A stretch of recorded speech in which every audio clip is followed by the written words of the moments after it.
Hello, and welcome to CommonHealth from the Virginia Community Healthcare Association, or VCHA, or what we're also known as is VACHA. I'm Tracy Douglas, VACHA's Chief Executive Officer. On CommonHealth, we're amplifying the voices of community health, both those who give care and those who need it. June, listeners, is Men's Health Month, and today's guest is Dr. Vladimir Markovic. We call him Vlad. He's a participating family physician, and he is a chief medical officer in one of the community health centers here in the Commonwealth, that being Hampton Roads Community Health Center. Dr. Markovic is here to chat with us about men's health matters, both in general and those challenges and victories specific to the community health center. Welcome, Dr. Markovic, and thank you for joining us. Thank you so much for having me. I appreciate it. Awesome. So, you know what? Before we get into talking about men's health, and I'm going to call you Vlad. Is that okay if I can do that? Absolutely, please. So, Vlad, I want me, as well as the listeners, to get to know you a little bit better before we go and start talking about men's health, which of course is very important, and it's something that we try and focus on here at the Community Health Care Association. But let's learn a little bit about you. So, where did you grow up? Are you a Virginian? I'm not originally from Virginia. I'm actually quite traveled. I'm originally from the former Yugoslavia. I was born what would be present-day Serbia and Croatia, but it was the Yugoslavia when I was born there in the early 80s. But due to, unfortunately, for those people that don't know, due to civil war and a lot of turmoil in my country, we were blessed enough to be able to actually just win a visa lottery. And that's how we were able to move over to the United States when I was about 6 or 7 years old, not speaking a lick of English and doing my best. So we landed in New Jersey, New York, in that area. So I feel like I adopted some more Northeastern type of language. So I'm usually, most people think I'm from just New Jersey or New York for that exact reason, but I've not really had a Eastern accent as much as there. But I did all of my schooling and pretty much grew up in a little town called Nutley in New Jersey and in Newark as well. So in there, that's where I did all my grade schooling, high schooling. I went to college at Rutgers in New Jersey. I did my medical at Ross and did my residency back at Rutgers again. But as much as New Jersey was good for me in terms of a place to learn and have a lot of experiences there, which I'm very grateful for, it's not very conducive with taxes. So unfortunately, or fortunately, should I say, when I was looking for opportunities, this was in the beginning of the 2010s, of places to go around. The Hampton Roads is always kind of near and dear to my heart. When I was in college, I did play some sports, and we did get a chance to play ODU quite regularly. So I ended up making some good friends in the area, and I used to visit from time to time. And then when push came to shove, I said, well, why don't I go down there? I mean, I love the weather. I love the people. It's a lot more my speed, with all respect to the North, and I still near and dear to my heart. I think that area is ripe for a young man's game, but as we age a little bit and have family and kids, it becomes a little bit more difficult. So it's nice to have a place where the taxes are a little bit more friendly. The weather is a heck of a lot more friendly. Yeah. It's nice to have, it's nice for people to say hello to you for the sake of just saying hello, which is nice. That's the way that I like to do things. But Virginia's been my home now for over 10 years. Now that I think about it, and I met my now wife here in Virginia, and so it's definitely Virginia is for lovers, as they say, for real. You got that right. And I'll tell you, you are right. Virginians are just some of the nicest folks, very welcoming as well. And Vlad, why did you get into medicine? Why medicine? That's a great question. I probably have a different answer than most people. of course, wanted to help people and do those types of things. When I was in high school, I'd volunteered for local EMS, so doing paramedic things with our volunteer fire squad, and that ultimately is what got me even just into medicine to begin with. And I really kind of fell in love with like kind of the camaraderie that they had on the ambulances, kind of similar to a sports team. And sports is a lot of what I knew growing up. So that really got me to get very interested. And then in my senior year of high school, I was able to actually take a course about developing children. And that really piqued a lot of my interest because I saw the intricacies of what was going on. I did go to college actually to play sports originally because I got a full sports scholarship. So why would I not take that? Right. But then ultimately what ended up injuries occur, but I actually was pre-med from the beginning, right when I started, even still with playing sports. But the main reason I do love it, and this is where the weirdness of my answer I feel like comes in, is because it is challenging. I appreciate the fact that it's one of the few areas where you can never know everything. You constantly have to learn. You constantly have to adjust. You constantly have to learn new and exciting things, and it can never really get boring. And I love the fact that you can't be, as much as I am an expert, so to speak, in quotations, I'm never going to feel that way. I always feel like a constant student as much as I can be a teacher at the same time. So I really enjoy the challenge, to be honest with you. I really like puzzles. I like things coming together and solving puzzles. And medicine is one of those unique places where you can solve a lot of puzzles and help people at the same time. So it kind of is a win-win for me. So, I want to just press you a little bit more around your choice to get into medicine because, Vlad, as you know, as the chief medical officer at one of our community health centers, we are challenged with workforce, right? Recruitment. And, I'd like for our listeners, and hopefully we have some listeners who are contemplating going to medical school or who are in medical school and contemplating on what area of focus they want to pursue. And I'd like for you to share with us why work at a community health center? Why be interested in working at a community health center? Reasons. Number one, I would say the services that we offer that a lot of hospital settings or private practices do not. In a private practice setting, you're really not going to have an integrated model. You're not going to usually have case management, mental health, community service workers, community health workers, community outreach workers, insurance workers, and the list keeps going on of people that are within your facility that are there to assist you to help the patient. I think gone are the days of the doctor being the judge and jury and everything, and having to do a little bit of everything. Now, when you go into private practices and things of that nature, you're not going to have as many of those services. So some of that stuff you're going to have to do on your own.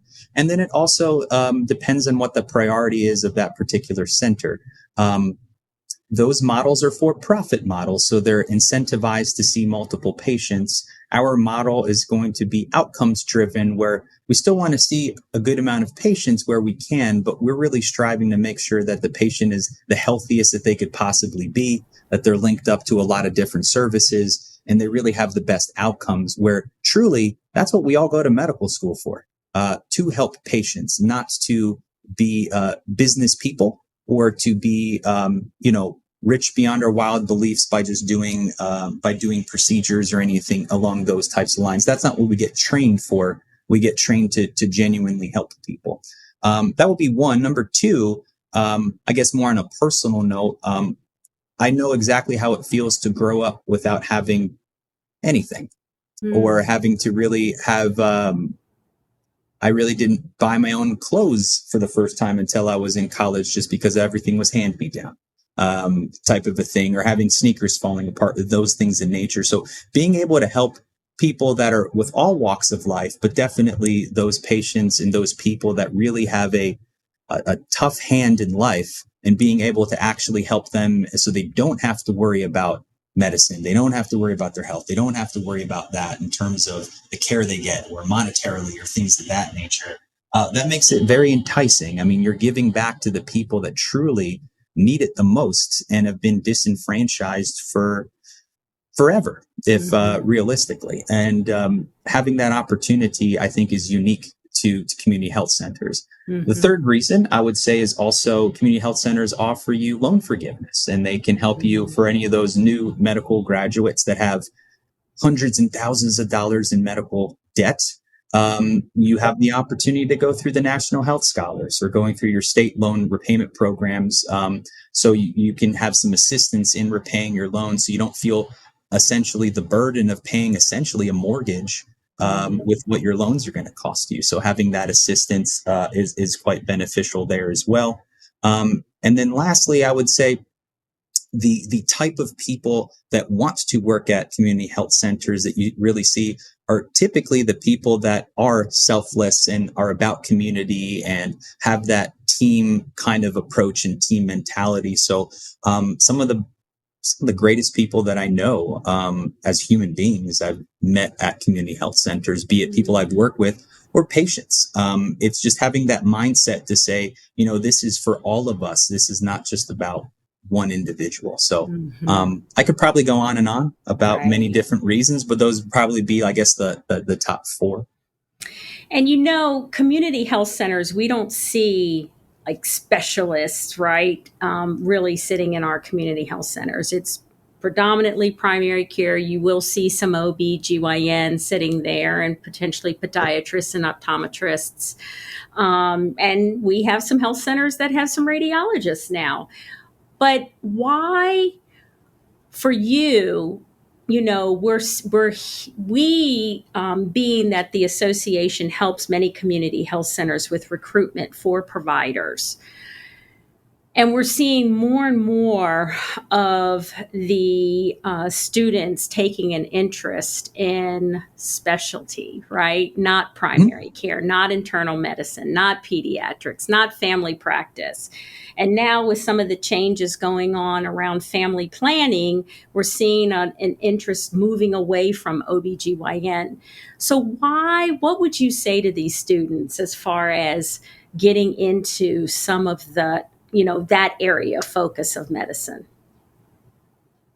Well, to be frank with you, I would tell them, don't follow the money, follow your heart. To be quite frank, because a lot of the main drivers of what's being pushed away from family practice or internal medicine is part of the reimbursement system that they have, where their insurance is really reimbursing a lot of these providers for procedures. So the more procedures that you do, the more specialized you are, they're going to get reimbursed more. Thankfully, though, that is not necessarily something that will be forever. That there is actually a lot of changes coming on the forefront. How quickly they come is debatable, but there are going to be a lot of changes in the forefront coming where we're going to get a lot of the reimbursement that we frankly should be getting because of a lot of the care that we give to our patients. So that's in terms of the monetary side, just because I do know that, and I respect the fact that when you come out of medical school, you do have a lot of debt. So that is a cloud that is hovering over your head. So you want to know how you're going to repay it. But that withstanding, I think that primary care also really offers you a unique opportunity to pretty much be the total care provider for that patient, where you can get relationships with them in ways that is quite difficult when you're being a specialist. So if you are a cardiologist, for example, and I'm talking to you about my blood pressure, but hey, listen, I'm having this pain in my hip and it's really affecting my life. As the cardiologist, you will be forced to say, you're going to need to see your primary for that. If you're seeing a pulmonologist and you're saying, I have this headache, you got to see your primary for that. If you have a rash, you got to see your primary for that. In fact, and pretty much every time you leave any hospital, any emergency room, any other specialist, any other place, the number one thing they will tell you is you have to see your primary.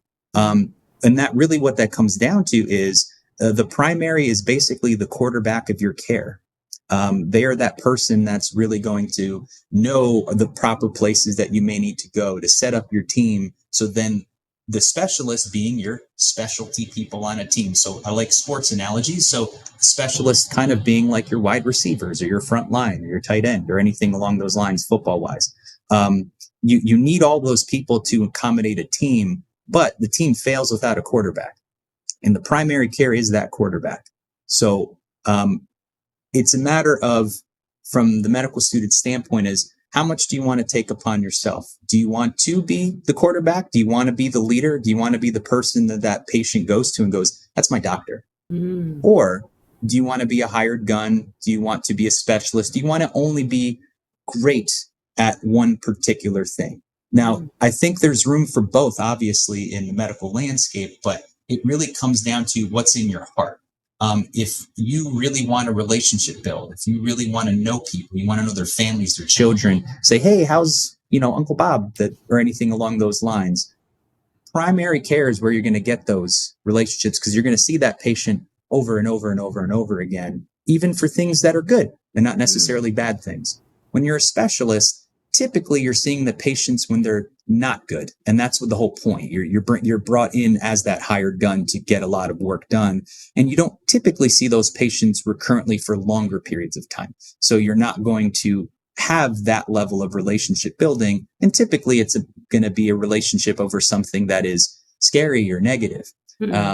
Conversely, in a primary care, as much as I talk about things that are negative or scary or anything like that with their healthcare, we have plenty of conversations just about life and about positive things, motivational interviewing, things of that nature, just to see where's the patient want to take their life, what's their motivations, how do they see themselves as a advocate in their own healthcare, and things of that nature. So that is definitely unique to primary care. And you can really take a lot of advantage of that, but it still boils down to you as a human being, as a provider, what's going to make you wake up out of bed and feel motivated to do. And that also boils down to, why did you get into medicine to begin with? Because if it was for money, you made a wrong decision, and frankly, because you can do a lot more things for a lot more money for a quarter of the time and maybe a tenth of the responsibility and liability. So I look at it as it's a calling, and it's something we choose to do. But if you choose to do it, you have to take it seriously. People entrust their lives to you, and it's not just, I think sometimes people see on television where the doctor's like, here you go, take this and go away. It's a lot more than that if you're really trying to do it in the best way possible. Amen to that, Vlad. And I really, again, listeners, if you're out there and you're a student, a medical student now, and you're really working it through which way you want to go, I really hope you heard Dr. Vlad speak to primary care, because it truly, I feel it's a specialty. And it's a focus that, first of all, is so needed, but second of all, really allows you to be driven by, like you said, Dr. Vlad, your love. All right, let's start talking about men's health care. Like I said, this is, we are in June, where it is, we're bringing a lot of attention to men's health. And traditionally, Dr. Vlad, in healthcare, the conventional thinking is that it's women who make most of the family's healthcare decisions. And since there have been a lot of recommendations around routine screenings, and it's changing, whether specifically if we're looking at prostate, they focus on a particular age. Are you seeing in your practice there at Hampton Community Health Center, are you seeing a lot of women partners that are really driving the healthcare decisions with your male patients? Yeah, I think that's very accurate. I think that's a very fair statement. What the number is on that actually is, I guess, going to be debatable. But if I had to estimate, I would probably say 70% is a fair number. Be somewhere around 2/3 would be fair. I think a lot of what happens, unfortunately, in men is that at times we can get very one-track mind and stubborn and to do the things that we think are best for ourselves. And usually that's going to be prioritize our family and our kids and make ourselves last without realizing that we're not really useful to our family or anything like that if we're not healthy ourselves. I think sometimes if men are lucky, they will learn that without something bad happening and they can kind of be ahead of the eight ball. I think a lot of times, unfortunately, people get so tuned into, I have to work, I have to make money, I can't take off, and kind of that grinding mentality. And then that ultimately becomes their downfall because they let symptoms that they have and they acknowledge that they have go. And I think with women, I don't know that it's uniquely a male versus female thing as much as I think with women, because historically they've had to see doctors at a much younger age for pap smears up until recently where it's changed to 21. I think the idea of going to the doctor regularly is not something foreign to a woman as much as for men, I think societarily as well. And depending on which culture that you grew up in as well, which denomination, which racial group, there's all little variations of the way that, men, quote unquote, are expected to be. Speaking from my own personal culture in Eastern Europe and in Serbia, I mean, we are definitely very a keep moving forward type of a culture. I mean, when growing up, if I would have, a cut or something bad, my dad might look at me like, can you walk? Is it okay? All right, walk it off. Right. And you're going to be okay with that. So if it was quite bad, then we would go actually to the doctor. And then, of course, my mom would be the one to probably smack him and say, what are you doing? Let's do what we're supposed to do here.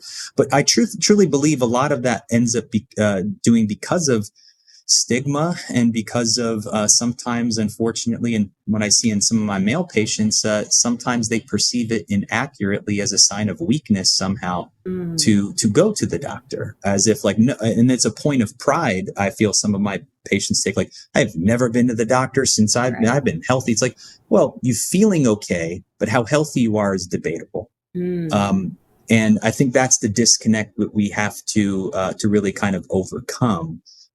But that's why I think it's really important to have a partnership with those patients, and that's why I approach it that way with all patients, but in particular with male patients, to kind of normalize some of this stuff. To say, hey, I understand why you wouldn't come to the doctor until you're 40 because you felt fine, and everyone told you felt fine. You're probably physically fit, so people say, why would you need to go to the doctor? But it's has a lot more to do, I think, with just the way that we build.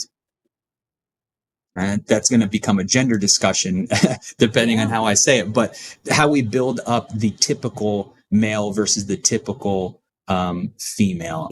And I think that's on us as a society. Unfortunately, I think that social media has made that a lot worse. In many different ways, as much as its benefit in terms of awareness, I think people prioritize the wrong things because of social media, and the things that make them nervous are things that are minutia, and the things that really should be looked at are kind of like, oh yeah, soda, oh yeah, carbohydrates, oh yeah, fast food. And it's like, well, no, that's very important, because you learn and stick to the habits you make when you're young. So as a father, if I'm teaching my son now bad habits about eating and bad habits of how to treat my health, that's how he's going to grow up emulating that. So, me personally, I take that very serious as like, well, it's my duty to teach my son in the best way possible of like, hey, this is what being a proper, male figure in this, at least the way that I see it works for healthcare, but it's, if he doesn't see that for me, how is he going to know that's the right thing to do?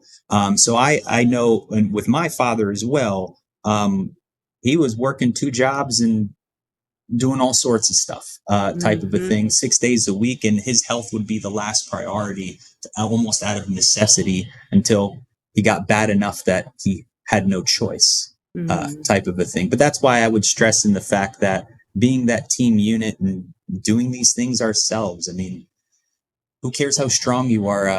How physically fit that you look has nothing to do with inside. What's going on inside. Exactly. And how do you, Dr. Vlad, how do you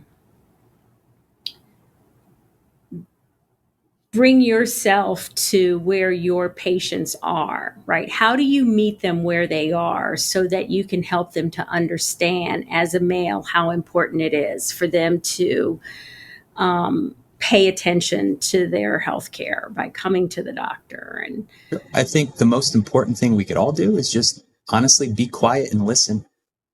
I think more of the time as providers, we're so worried about saying the right thing. Sometimes the best thing to do is just ask some questions and then be quiet and listen. And then once you understand what someone's motivations are, then it's quite easy, I think, to relate to people in that way because you know exactly what they're looking for.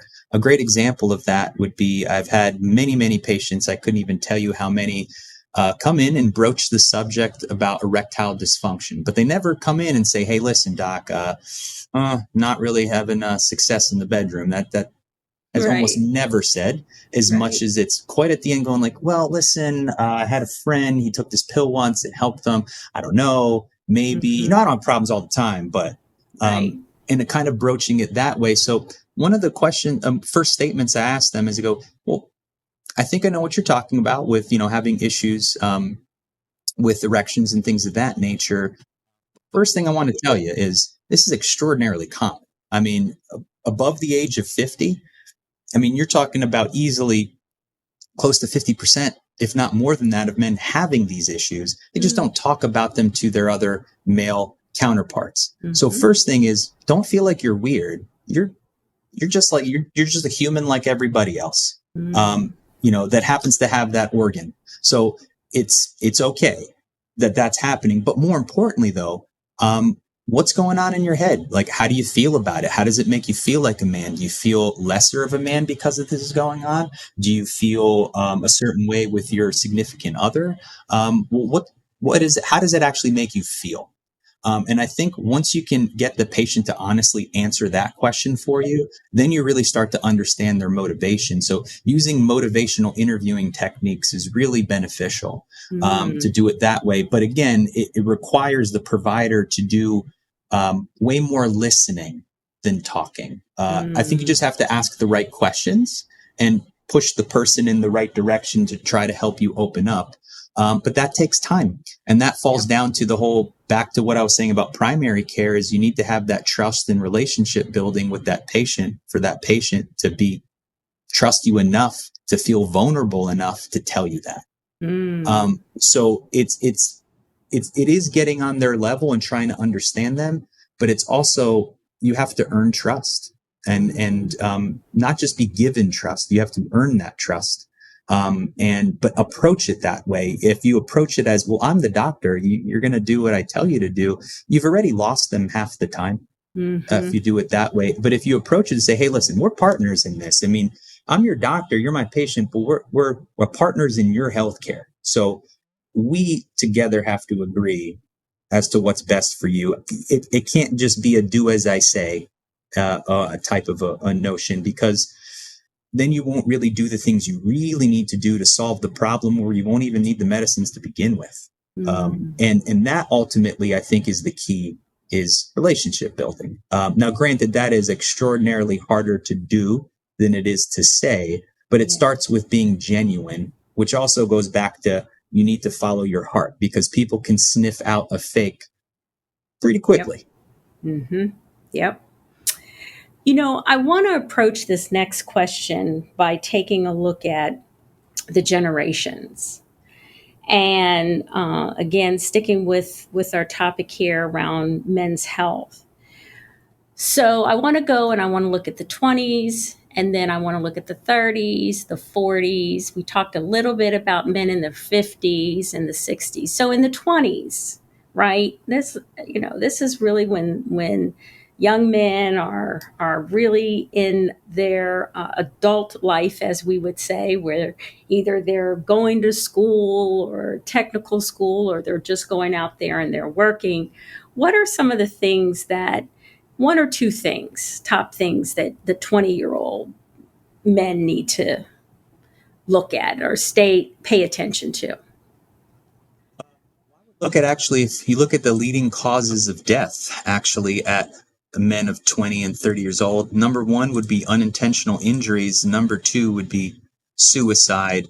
Uh, and then number three, heart disease. But just looking at the top two, because if you look at the numbers, you're talking about 38% unintentional injuries, almost 15% suicide, and then about 9% heart disease. So if you Wow. look at those numbers for the unintentional and the suicide, really what it comes down to is mental health being an extraordinarily large component of it. That's going to be a recurrent theme for all groups, Mm, but mental health being very, very important. And then unintentional injuries. So it's a lot of safety in regards to driving, especially drinking, God forbid, drinking and driving. mhm, But doing things like that, doing reckless activities, thinking that you are impervious to all things in life, which is not a smart thing. So driving at very large speeds for no good reason, doing these crazy action sports that really kind of have no safety protocols in place. Um, you know, as I see tragically, TikTok challenges or whatever those things are about that people tend to do that think they're a smart idea, and any of that kind of mm, stuff. Um, Now, that would leading causes of death. So those are things to always look out for. On the mental health standpoint, that is something that I think, unfortunately, the stigma of mental health is what mm, makes people kind of get impervious to it. But the problem is, I think, the way that people look at mental health. The reality is that all of us, if you're alive in this world today, you can have what we can debate on the kids and the babies because they don't have forethought, but um, everybody has some form of mental health issue. It just might not be a diagnosable one. So the way I like to explain it to patients is we're all in the ocean. Some of us are a lot closer to shore. Some of us are a lot deeper, but you're always in the mm. ocean. So you got to constantly be, treading water to keep yourself close to shore. Cause if you let it go, you get rip currented out to the deep end, and then your mental health will go. So you have to constantly look at things of what's going to keep my mental health at check. So that's where things like, and I'm a big advocate of people, getting exercise, going to the gym, lifting weights, doing any of those types of activities. That's especially the resistance training. Any Mhm. exercise is going to be better than no exercise, but I think a lot of people, men not as much as women, but are averse to weightlifting or resistance training, think that it's going to make them super bulky, which it won't unless you're cheating and taking substances that you shouldn't be taking to create those types of things. But it's not just for your physical health. Having that physical health actually is going to help with your mental health overall. Having a proper diet. I mean, not going as delicious as Chick-fil-A is, and I am a sucker for some Chick-fil-A. Once in a while, it can't be 2, 3 times a week. You can't, Right. the whole saying of you are what you eat, it is true. Mm, You will become a product of that. So, and then all the things that it employ, because if you don't eat well, you're not going to have as much energy. You're not going to have as much brain power. You're going to make more mistakes, which is in turn going to make you potentially feel worse about yourself, which makes you eat more poorly. And then here's the mm. circle that comes with that. Yep. Um, the people that you surround yourself with, I think, would be very important in your 20s. I think as people age, they learn to be a little more selective with who they trust. Mhm. But I think that's something that in your 20s you really should hone in on. You don't need 25 friends. You're lucky if you have one great one. Mhm. Now that's more of a life lesson I think people learn as they do, but it all encompasses into mental health because you can be in a family of 20, but if you feel like you can't talk to anybody, you're going to feel alone. Yeah. So it's finding someone that you can talk to that's not just your parents or someone in your family, someone that can almost objectively tell you some truths in your life without knowing too much about you, where they're going to give you a biased response. So while our family is great, and I mean, shoot, I love my mother and father to death. They're the reason I am who I am today. There's certain things that I wouldn't ask of them, because I think that their love for me would make me soften their answer. Yeah. As opposed to if I got it from one of my other friends that I trust, they would tell me the truth and just say, Vlad, yeah, I think you're wrong on that. You need to make some changes. But we need to hear those things. As men, especially, I think men need to realize, and more so in the 20s, again, just because I think they just, even if they don't want to learn it, they learn it by the time they're 40, is it's okay to fail. In fact, I encourage you to fail multiple times. Just learn something from those failures, so that way you can keep moving it forward. But constantly doing those things. But that's really, I would say, is the major things to do, is just getting good life habits at those ages. Because the ones that you set from about 21 to 26, 7, you're going to stick with most of those. They're not going to change too much. So you want to look at it as you're a piece of clay. And you get to mold that clay however you want. But if you don't care how it looks, don't be upset when you're 30 and 40 and it looks like crap, because you were the one that was responsible for that piece of clay. Now, the good news is you can change and make that, get back to it, but you're going to do a lot more work at 38 than you would be able to do at 28 or 23. And being able to have that energy to make a lot of those things and stuff like that. I think that's one of the main reasons we encourage kids to go to college and do grad school in their 20s, because you have the energy to do it. Right. Yeah. You don't want me going to grad school at this point in my life. And then, so when we go into the 30s and 40s, and I heard those top issues for our young men in the 20s, and you're carrying that into the 30s. Is there anything that we should be adding in the 30s and then moving into the 40s? Yes. So in the 30s, I mean, one of the things that's going to come up, especially more so recently, is colon health or colorectal health, any of those types of things. So the new guidelines, it used to be 50 years old was Right. the age for colorectal. It is now 45. There are some debates about moving that down even younger, to 40. Type of things. I've definitely been seeing a lot more men in 30s with a lot of like rectal bleeding and a lot of more rectal type of issues, where we've been having to get a lot more earlier colonoscopies. Unfortunately, some of them have been positive, thankfully early enough that we can do something about it, and they're now, knock on wood, cancer free. But not undermining symptoms that you may have. Sure, 99 times out of 10, that's going to be a hemorrhoid. I don't disagree with that. But don't let that symptom go if that were to happen. Same thing with prostate issues. I think sometimes there's this misconception that prostate only happens when you're older. Right. Also untrue. I have men in their 30s that have large prostates.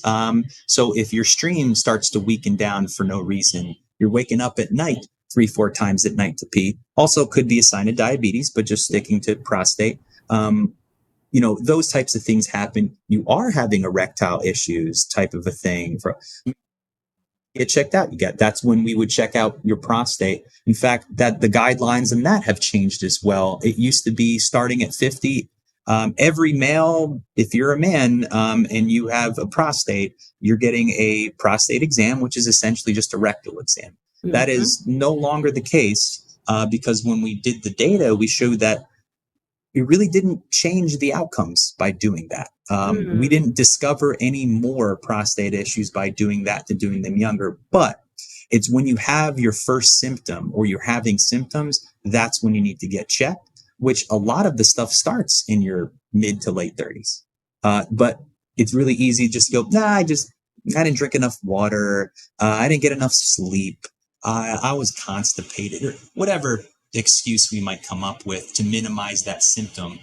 So while there are not, let's say, guideline-esque tests that you need in your 30s, you should be seeing a provider, I would say at least once a year, regardless, if you're healthy, just to get some blood work and a general physical exam, but not undermining any symptoms if you have them, and get yourself tested with all of those types of things. Now, that's for the standard, let's say, otherwise healthy 30-something-year-old. Now, if you have any other issues, let's say family history of certain things, family history of, let's say, thyroid issues, colon cancer issues, stuff like that, well, that's going to push the age that you're going to need to get checked a lot sooner as well. So anybody in your family having a cancer, let's say at a younger age, and I will consider younger to be essentially like 55 down, even 60 down, to, or lower, to be a younger age, to have, cancers and stuff like that. So I think it's the misperception about when is it important to get checked or not checked. Right. But the guidelines are just a guide. They're not a rule. So I if you have an issue, we would get it checked out. So it's not, say you had, as a male came in at 33 and said, hey, I might have rectal bleeding occasionally. We're not going to go, wait till 45 to get your colonoscopy. Right. We're going to say, okay, let's take a look at this a little bit quicker. Let's look at this, at what's actually going on. Let's get that done. A blood work, definitely. I mean, getting checked for diabetes you should have probably already been checked in your 20s. But if you haven't, by 35, you should be checked as a screening test, the hemoglobin A1C for diabetes. The guidelines suggest that I test patients actually starting at 21. I don't wait for that. Anybody that's overweight or anything like that, I would check. Any excessive thirst, anything along those lines. But based on guidelines, if you haven't been checked, you really should be, at least once by 30. Vaccinations, I know that there's a large debate about that, of course, as of late.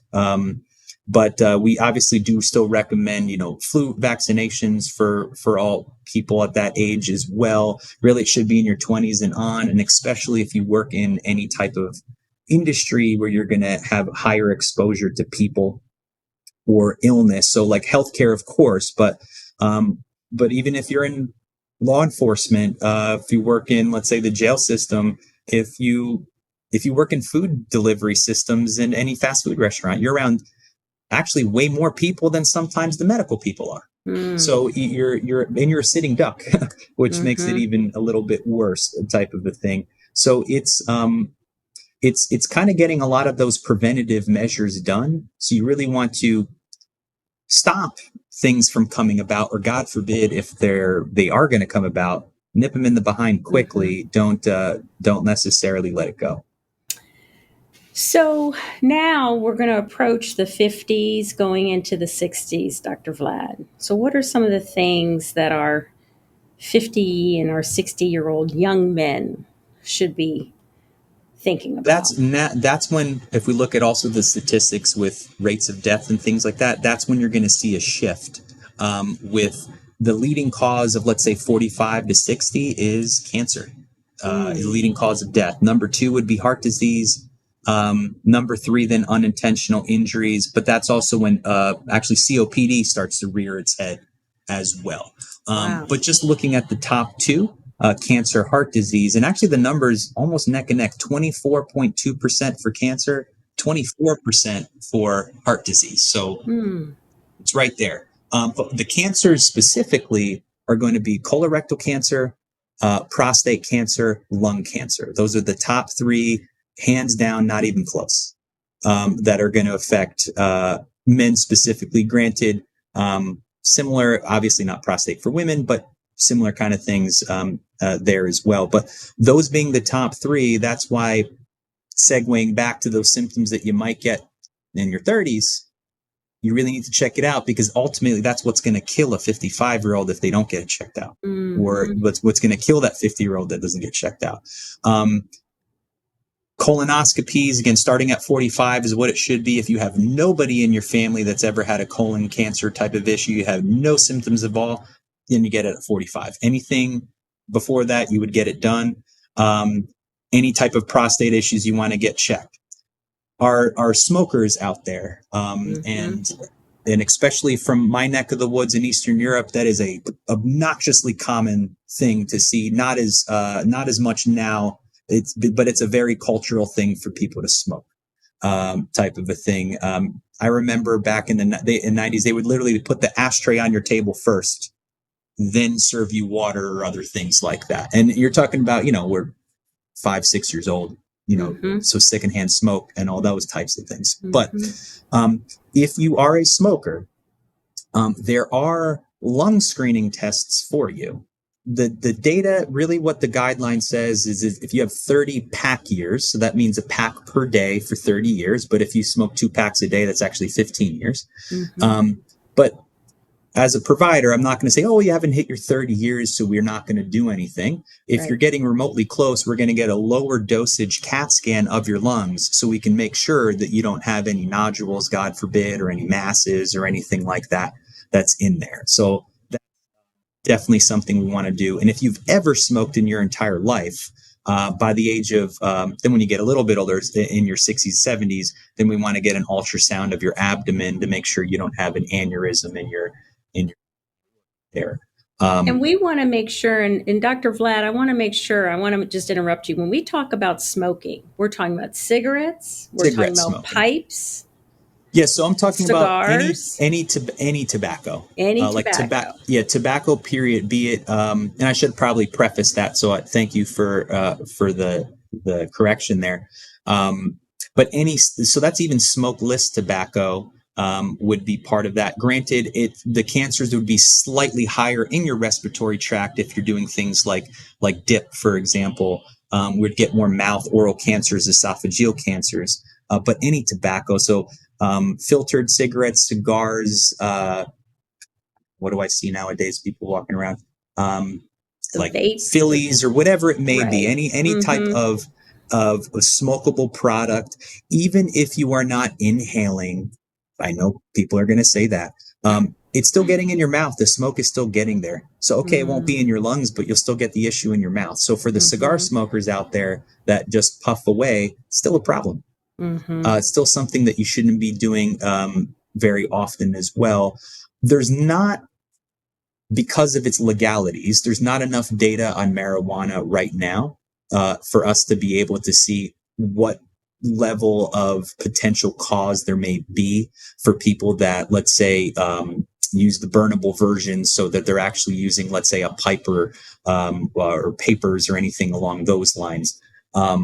But conventional wisdom would tell us that it's still burning a paper, which creates hydrocarbons, which will eventually cause a cancerous process. So I don't think it's a matter of if it will, it's just a matter of how bad. The data is still going to be out, obviously, on the edible versions of things because of just the mechanism. You're not actually burning anything. So we're going to see about that. But too much of anything is always going to be a bad thing. So I'd always err on the side of caution of try to be as clean to your body as you can. Which then segues me into vapes. I know they're sometimes looked at as a quote unquote safe alternative. They're not. They're just a mechanism. So if someone is telling me, oh, I want to stop smoking cigarettes, but I'm going to smoke just as much in the vape. It's a push. I mean, you won't not smell as bad. I mean, that's a benefit, but you're still getting usually more nicotine just because the vapor is humidified, so it doesn't hurt your throat as much. So you're more likely to smoke more of it.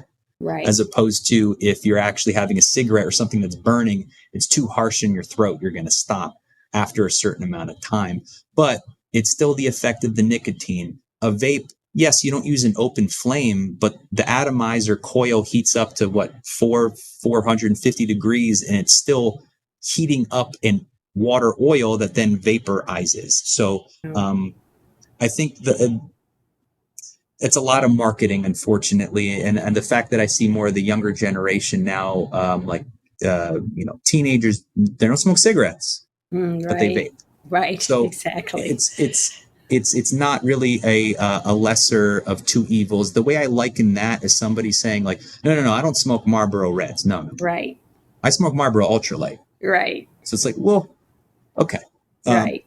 I think there's a lot of things that are there, unfortunately, to harm us, but all of that in moderation. Now, if I actually have a patient that says that, he'll literally have cigars, but he have like a celebratory cigar once every 8 months to a year. I'm Yeah. like, okay, well, I hope you just enjoy that cigar at that point in time. Right. If you're going to do it that infrequently, you'll be okay. Same thing with alcohol.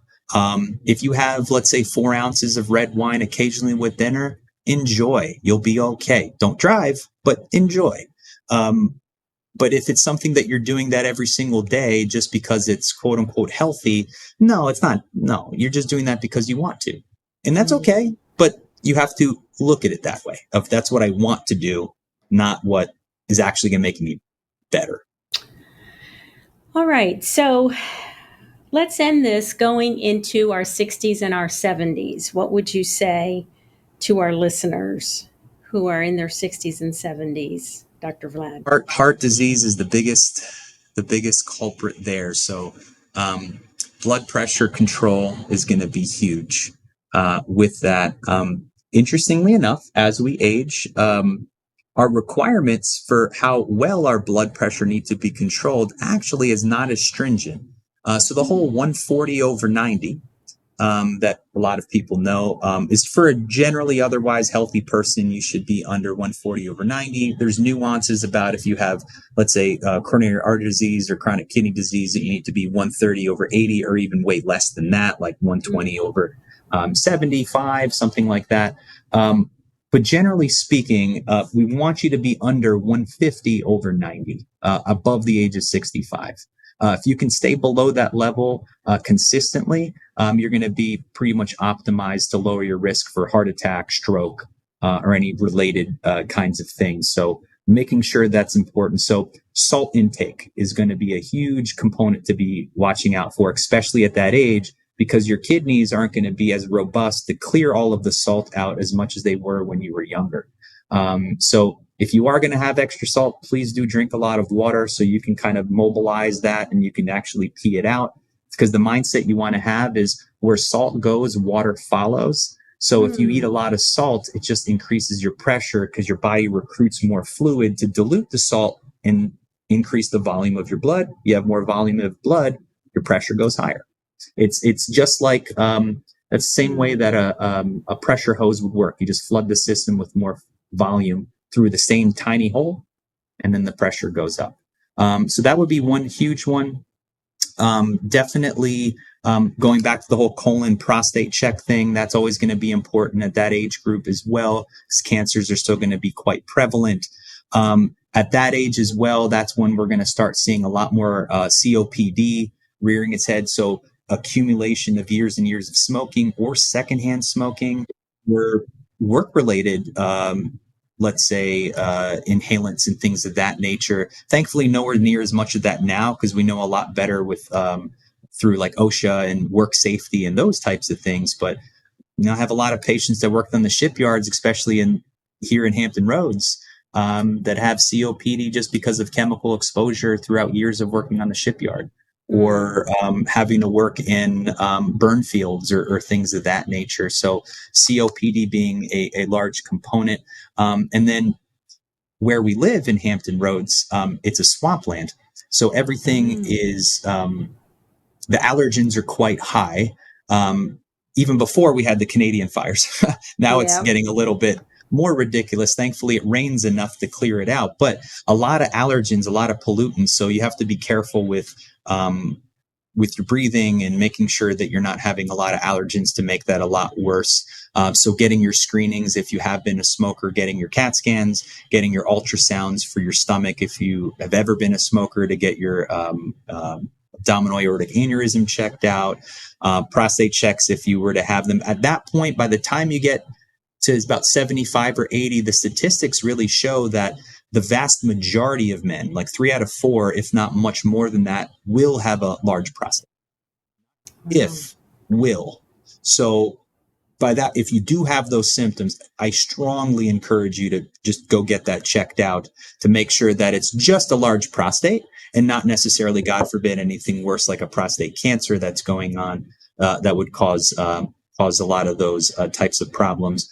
But interestingly enough, it boils back down to what we talked about first when you were in your 20s, diet.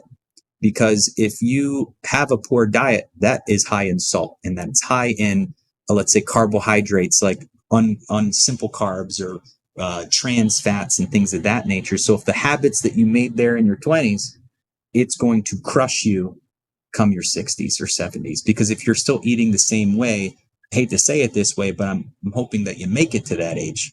But if you do, the question we really have to talk about is, what is the quality of life that you're going to have? Or are you just going to be living? And that's the thing that I know I hammer on my patients. It's about quality of life. I think I would rather have people be here, let's say 80 quality years than 100 years, but the last 40 of it was miserable. Yeah. But I say all of that stuff in that way to show that actually a lot of the stuff that you have to do, be it at 18, 20, 65, 75, sure, the guidelines might change, but your habits really should not. I mean, a lot of the same things you do when you're 20, the picture might change. You might move a little bit slower. You have other things you might need to get checked out, but you still should be eating right. You still should be exercising. So that 65-year-old male, they should still be in the gym too, trying to lift some weights just as much as that 25-year-old. Maybe not as much, maybe not as often, but if you maintain that habit when you're younger, at that age, you're like, yeah, I'm just doing what I always do. This is nothing foreign to me. And that's the whole point, is doing things when you're younger to establish that. So when you get to those ages, a lot of these issues we're talking about, you're not really too concerned about because you already got it. Well, listeners, we have gotten a lot of good information.